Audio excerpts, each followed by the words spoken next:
Salam. Uşaqlıq boynu xərçənginin profilaktikasını necə aparmaq olar?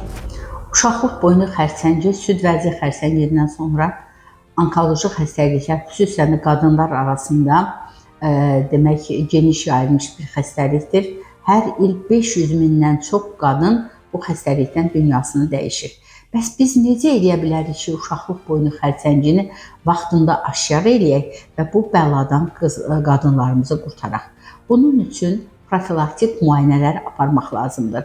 Profilaktik adi ambulator şəraitdə güzgülərlə müayinə zamanı uşaqlıq boynunda olan dəyişikliyi tapmaq mümkündür.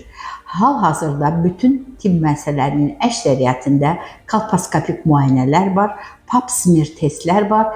Bu testləri götürməklə, kolposkopik müayinələr etməklə uşaqlıq boynu xərçənginin vaxtında diaqnozunu qoymaq mümkündür.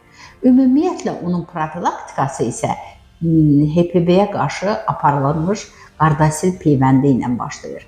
Çünki uşaqlıq boynu xərçənginin 90% törədiciləri papillomatoz viruslardır. Bu virusların 9-dan çox növü vardır ki, onlar onkogenlik qabiliyyətinə malikdir və bunlara qarşı da hal-hazırda Ümumdünya Səhiyyə Təşkilatı Gardasil peyvəndini təqdim etmişdir.